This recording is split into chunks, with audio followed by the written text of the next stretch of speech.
tonga niona nivantana tamin'ireo tantsapamokatra sy mpanodina vokatra ary ireo mpandraraha izay nandray anjara tamin'ny hetsika foara fiermada andian'ny 2020 ny ministra ny fambolena sy ny fiompiana Andriamatora Toyarjona Suzelin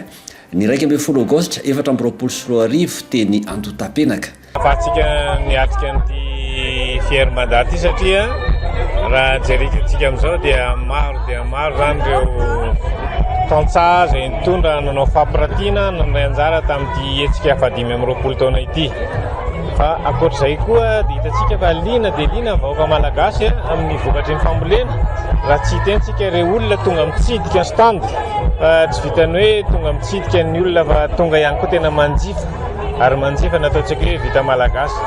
Kanoho zany dia mahavelom-bolo tanteraka zany izao hetsika izao. Manakaiky sy manohana trano ny tantsapamokatra ny ministera ka ho fanampiana azy ireo amin'ny lalam-barotra dia omena fahafahana amonjy foara izy ireo. Toy ireto fikambanam-behivavy misehatra amin'ny fanodinana mangahazo avy any atsimo andrefana ireto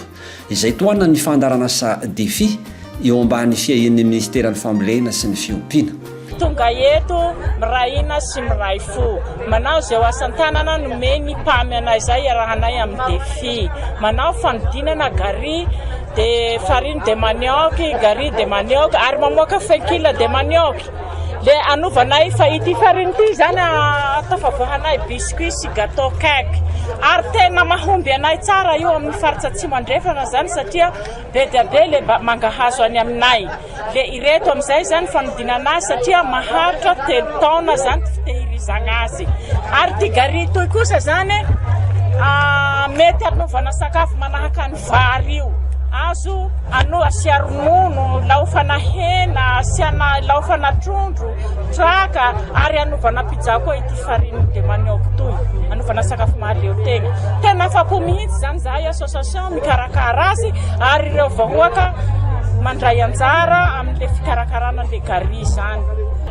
Misy vehivavy efa tsamy 10 zahay manao fikarakarana io ao amin'ny commune izay misy anay ao Atamiantsoa.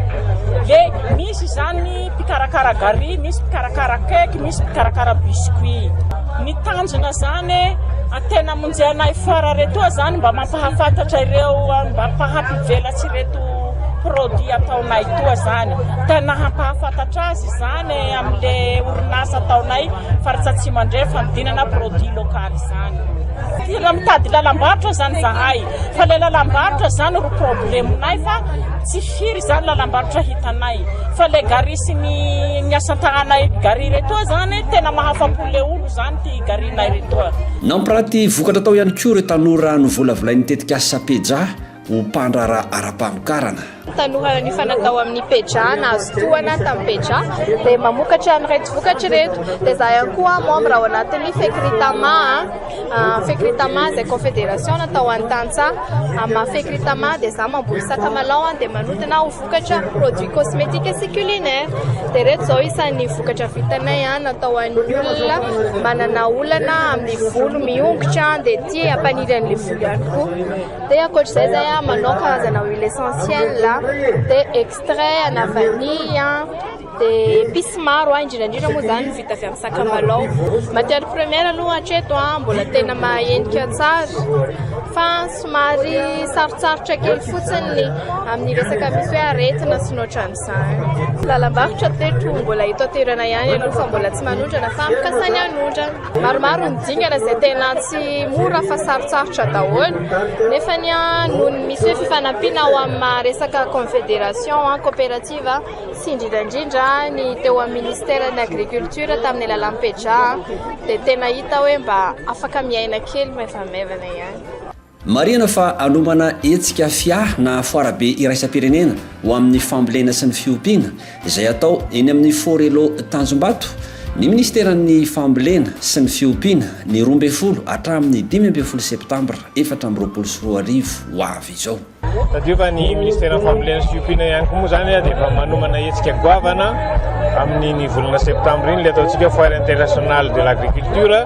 izay akoatra ny sika eto toerana dia misy ihany koa ny fanasana ireo vahiny avy any ivelany